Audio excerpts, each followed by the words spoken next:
Thanks for staying with us. A deadly fire at Afriland Tower in Lagos highlighted Nigeria's poor emergency preparedness as victims died from smoke inhalation rather than flames. Such incidents, common in markets, schools, offices and homes, expose weak fire safety standards, inadequate exits and slow emergency responses. The discussion now focuses on the need for stronger fire safety regulations, enforcement, and public awareness, with expert insights from engineer Bankole, a power systems and health, safety, and environment specialist. Welcome to the show, sir. Thank you. You can join the conversation and call us on 09024163440 or tweet us at TVC Connect using the hashtag YourViewTVC. That Afriland Tower fire was so scary. I think we're still having getting the numbers of people who passed from the different people who were in the building, and it was so scary that it wasn't just the fire itself, the flames. People died more from inhalation of the smoke, and this brings to mind, how exactly do we build our houses or our business buildings?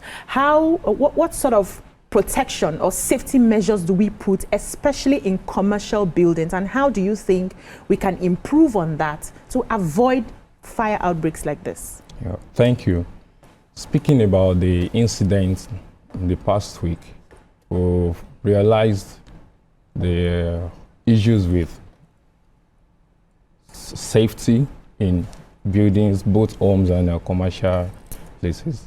And we need to take into consideration some element or some contributing factors that could have led to that, and how we can avert such situations or recurring situations.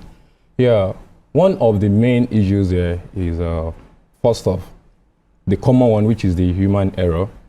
Likewise, building deficiency, and sometimes complacent in compliance with safety regulations. So, taking into consideration the context of the Afriland building, there were information about people, the casualties were from the inhalation of the burning smoke or the smoke from the lithium battery or the power system. So some of the things we must take into consideration is, number one, electrical fire or electrical equipment. While working, there should be proper ventilation or cooling system, because in the process of working, speaking about the technicality of some of these devices, they generate heat in the process. And as such, ventilation and proper cooling system must be taken into consideration. Likewise, building structures, we cannot overemphasize the emergency response, because every building, every structure must have a plan for emergency response, emergency exits. And prevention, we have to talk about the prevention, the causes, and how we can avert it, avert future occurrences.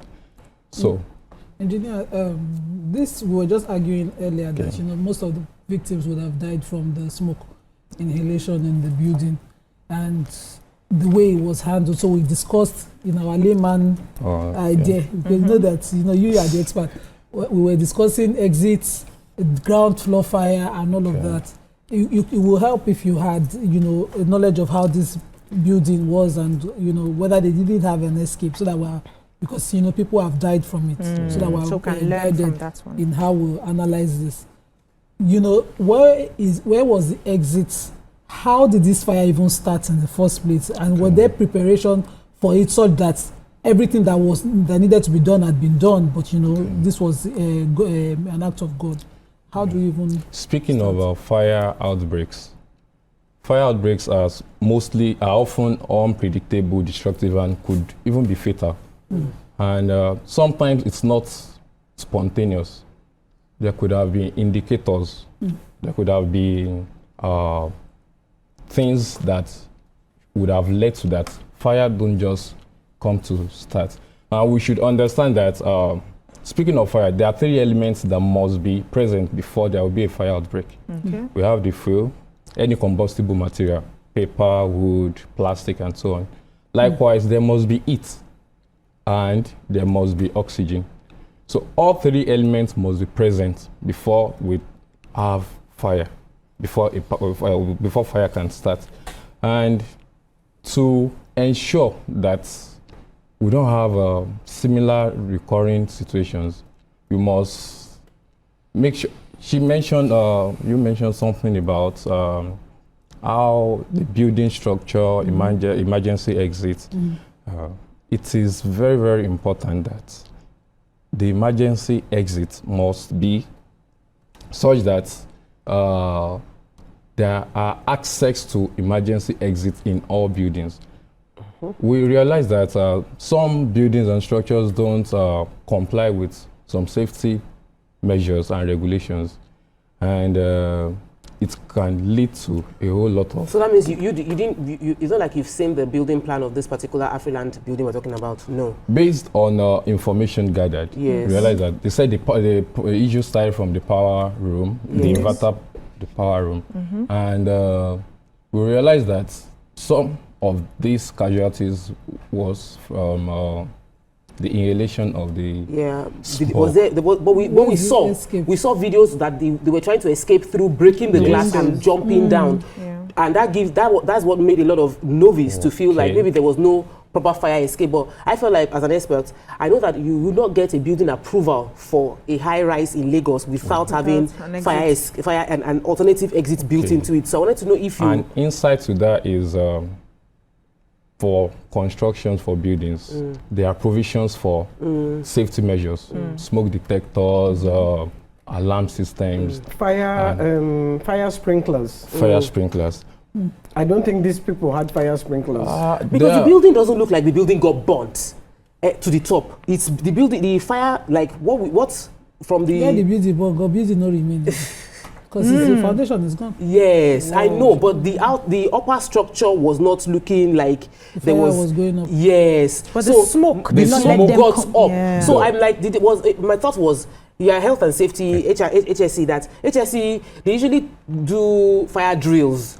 And like, what should you do when there is fire? Should they have broken the glass so that there's ventilation up there? Or what are we, like, I'm trying to understand what could be done so that if somebody is finding themselves in that kind of situation, they know what their reaction will be. Mariah and I were caught in a fire incident that happened in TVC almost 5 years ago. And Mariah said, they said the house on fire. Mariah said that health and safety, we need to leave. If you are in a building on fire, you need to find the exit. And thankfully, there were 2 exits to the studio down that day. There was the exit within the office and the back exit out of the fire escape. Fire escape. This office, we have the main exit this way. There's another exit that way. So we knew that this is an exit from this place. This is an exit. So we knew what to do, escape from that place. But I'm asking now, anybody watching and they find themselves in that situation, what are the things that the organization should be doing to prevent losing this number of staff to fire incidents? To start with, there should be regular training and drills for staff members of every organization. Some are not aware of these exits. Some are not aware of the next line of action when we have fire incidents. So, number one, there should be regular training for staff members, regular. Likewise, facility managers should have a level of training on fire or emergency response. Because now, speaking of fire outbreaks, we expect a call or when you send a call, you expect response from maybe fire service. And before they can, the response time sometimes the response could be longer than, and before you know it, the havoc would have been wrecked. So there should be a level of training for facility managers, and there should be routine checks. Okay, as HSC practitioners in Nigeria, how is that body? Is there an organized body for you people practicing? And are there periodic trainings? Do you offer sensitization to corporate entities, organizations for their real estate players and all of that? Definitely. There is an Institute of Safety Professionals of Nigeria, ISPON, and National Industrial Safety Council of Nigeria, NISCN. And there are periodic trainings and sensitizations and awareness for people to be aware of their environment and should take safety as priority. Because we prepare for it, but we don't expect it happens. However, we should always be ready and prepare ahead of unforeseen circumstances. So the thing I want to ask is, you see, obviously this building didn't have the required safety measures, because if there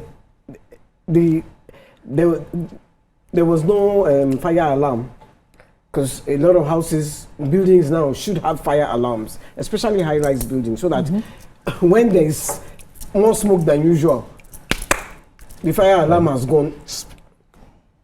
So what can the government do now to make sure that all the other buildings now, this one has happened, all the other buildings now have all the required safety measures, fire alarms, fire detectors, fire sprinklers, smoke detectors. They said they had all of that in the building. No, she said they don't have. They don't have to ensure compliance to it. That's what she said. So there are a lot of other buildings that probably don't have all these things. What can we do to ensure? Because fire doesn't announce that I'm coming.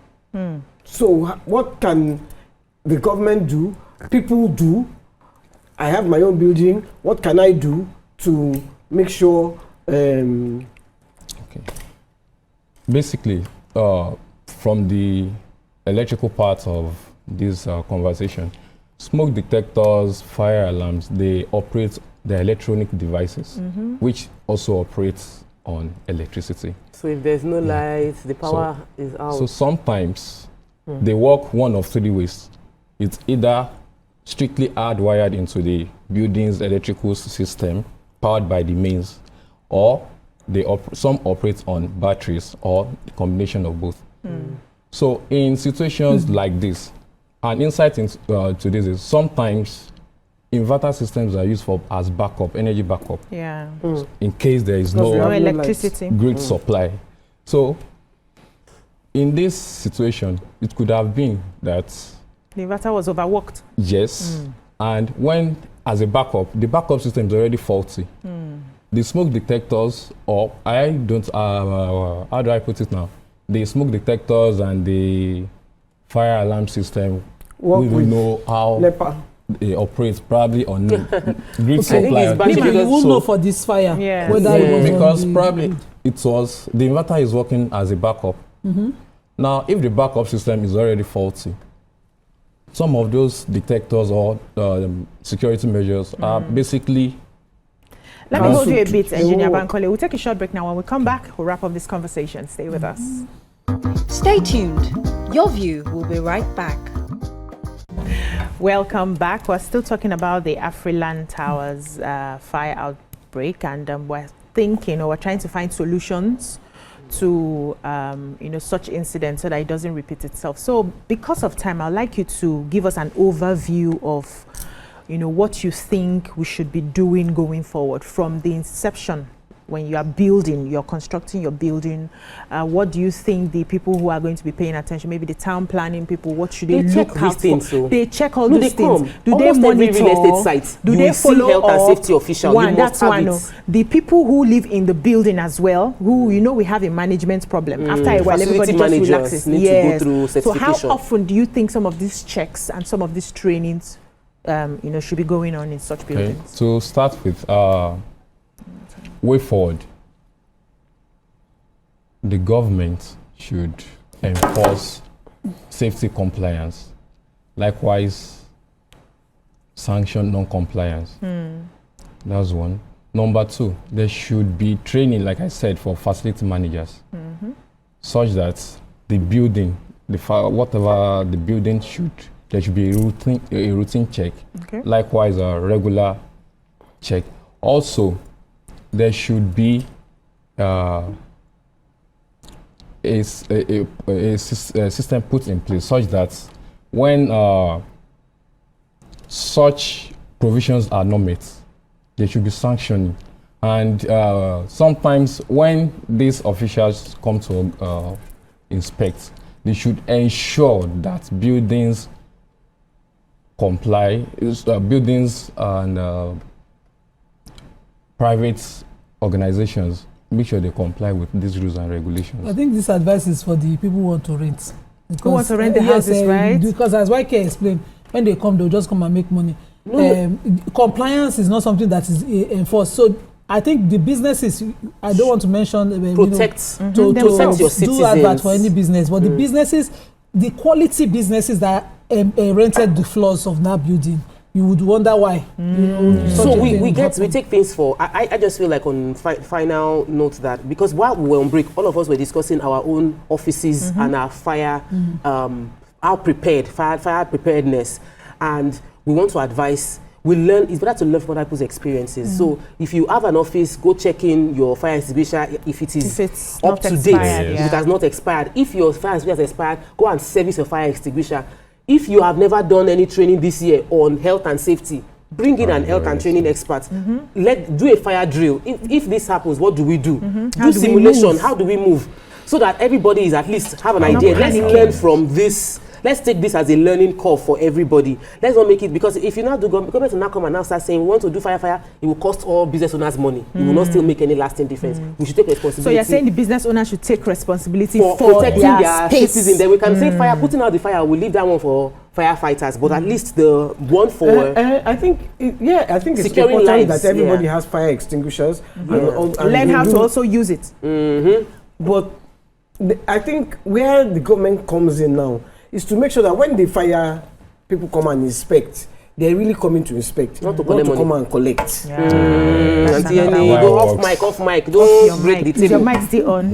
They did not hear you. But so there was a question on YouTube, but I think someone is asking that you had mentioned lithium batteries and that how combustible are they, so that everybody's using it now. We're all buying, creating our own power. So let's be guided. From like I said, electrical equipment generate it while working, and there are operational specifications for each equipment, and priority is we should make sure that there is proper ventilation, there is cooling system. Cooling systems, you mentioned it. Yes, there is cooling system, and we install effective electrical system. That thing is so strong. Don't say anything again. We have to go. Places where they put their inverter is always hot. Yeah. And they don't put heat extractor there. If you have inverter, put heat extractor in your place. Tapa is not listening. We have to go. Thank you so much. You didn't allow her finish. You allowed him finish his final words. But when it's it okay. was me talking, you saw how they were Thank you so much. That's all we can take on the show today. Thank you, Engineer Bankole, for coming to share with us. And thank you, ladies, especially YK, for being very stubborn on the show today. We'll see you again tomorrow. This life no balance. Bye now.